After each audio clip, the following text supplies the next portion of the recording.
Hello, hi guys.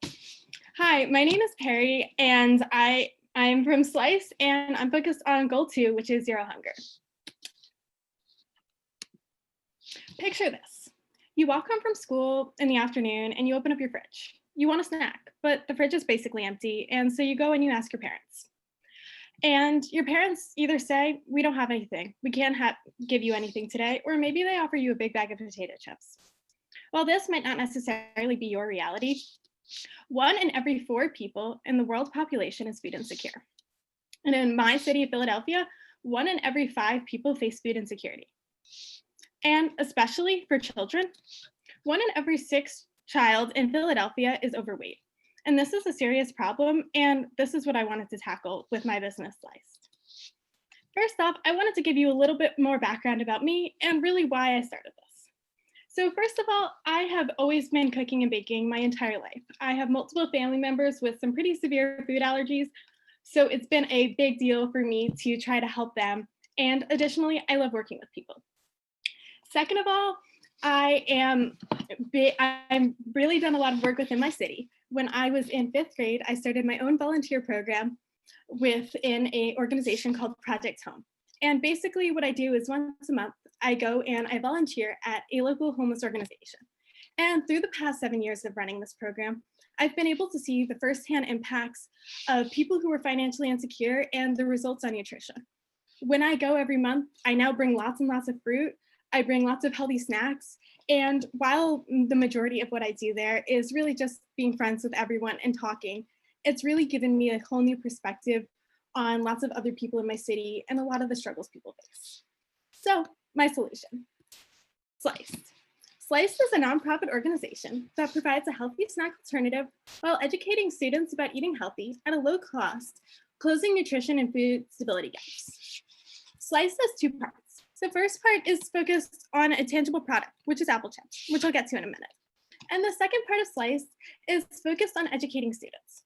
This will be done through a program, hopefully after school, where students will go and be able to actually make food and learn about eating healthy. And the biggest component of this is educating students specifically in Philadelphia schools or other places where they might be specifically immensely food insecure. So that way students receive tangible ways that they can actually accomplish these goals rather than just ideas. So moving towards the chips. This is a product that I made completely on my own. I spent many hours in my kitchen baking and finding different ways to make a real product a reality.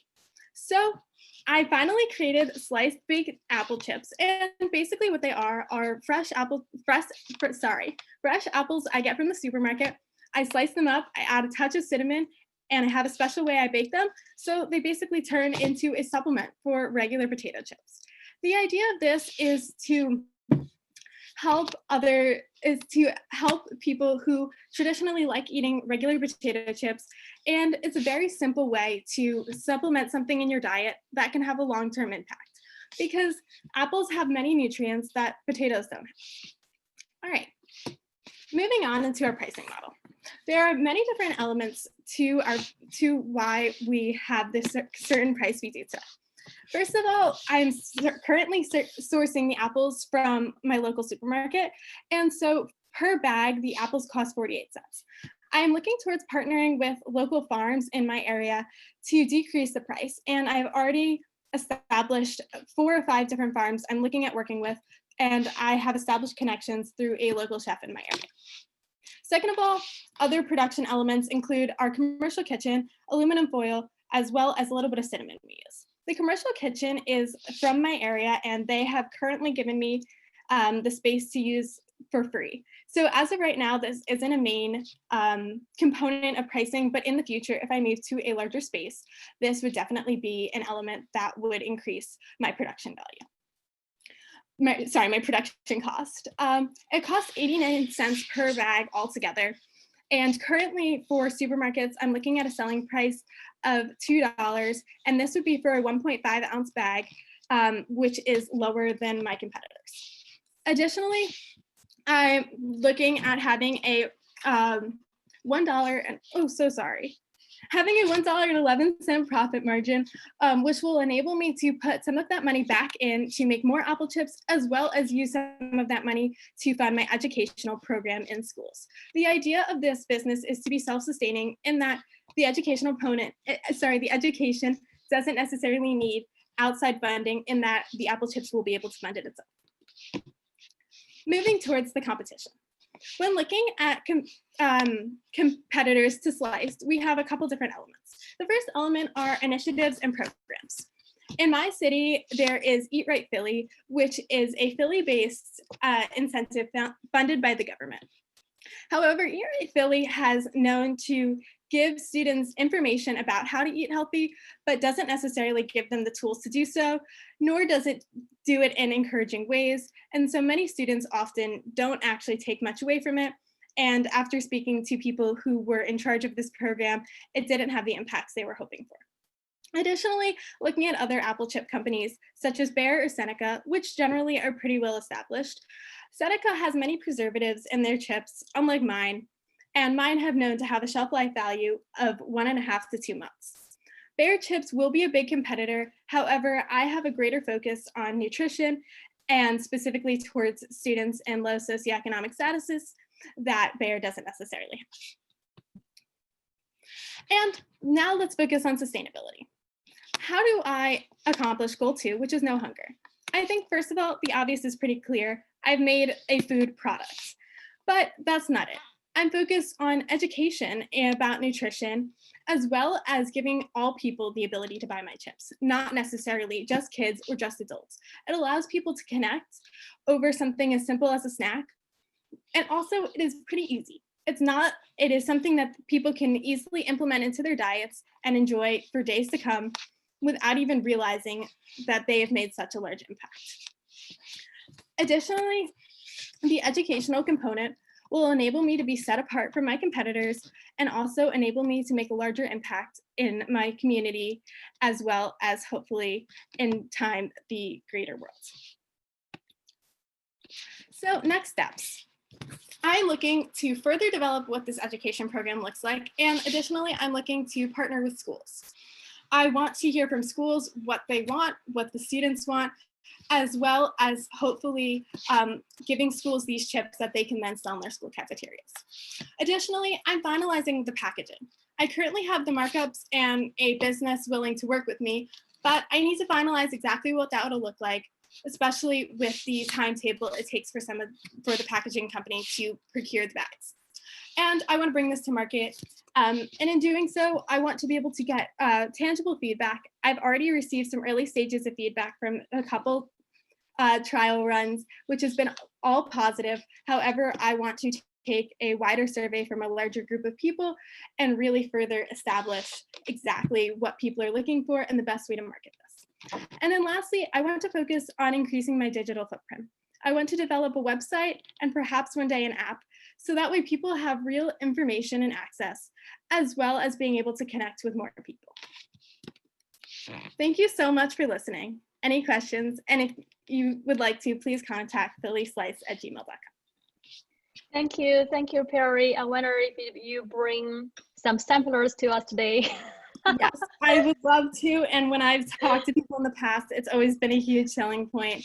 And that has always been such a big part of my pitch. But unfortunately, it's a little hard to give people snacks over the computer. Yeah, next time we're gonna meet at Philly. Yeah, I'm gonna try that. Thank you so much for this fabulous pitch. Yeah, we got a question. Oh, Richard, you got another question. Too many questions, yeah. I just had one question, have you taken into account sort of any FDA approval or food safety compliance requirements? I know you're sort of starting out in a local kitchen that's offering the service for free, but just wanted to check, have you considered the, all the different hurdles that have to be passed to bring a commercial food product to the market? Yes, so there are a couple major components. The first step is getting food safe certified, and that is it is a $15 course, and I can take that online. And in doing so, that will enable me, as long as I have a certified commercial kitchen to work in, which I do, I can sell that at a local level. In the future, there are other certifications. FDA is the last step.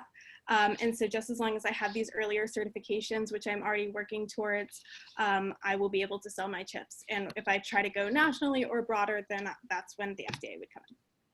Okay, great. Oh, we got another question from Luis, one of our mentor. Hi, Luis. Would you mind reading the question? Hey, first, I just want to say congratulations with really brilliant ideas. I think your profitability analysis, you might look into it, since right now you have the kitchen appliance, whatever is for free. So my question would be, have you considered bottleneck issues? Right now, you're only one person running the kitchen, running the business. What if later on your market demand start picking up? Do we have a future plan? Yeah, so looking towards the future, I am looking to grow and add more members and finding people who are specifics in these certain areas. I come from, as I said previously, a big background in food and cooking. So I'm currently working with several different mentors, educating me about production and other elements. While they're not specific members, many of them have their own businesses already. I am looking towards expanding my team, and in doing so, that'll enable me to be able to achieve my goals much more quickly. And would you considering to further capital expenditure, build your own kitchen facilities, or continue rent? What kind of model going to be look like? Yeah, so right now I have a kitchen that obviously I've said before I don't need to pay for. In other commercial kitchen spaces, if I'm renting them, which is ideally what I would be doing with my business, they are generally $100 per hour to $125 or $170 per hour.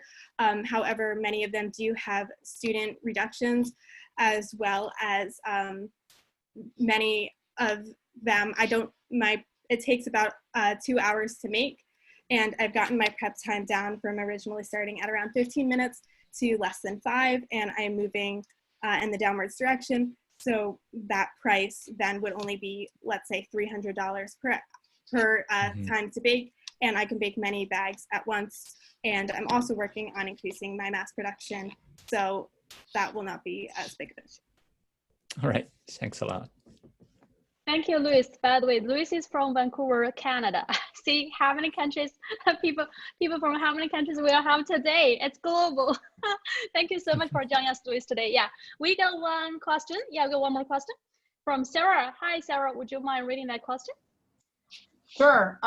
Very interesting project. I'm wondering about the education component. It seems like a diversion from the cooking, and I was wondering what your thoughts were about bringing in partners for the education part so you can focus on the product side.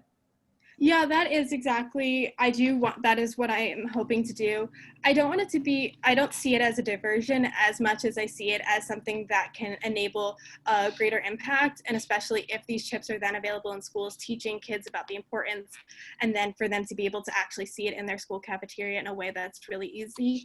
And looking at partners, there is someone who was at my school a few years ago who developed a program that is of similar nature to that, and she said previously that she'd be willing to work with me and she had already started working with some local schools, and so she'd be interested in working with me to grow that. Great, thank you. Thank you so much.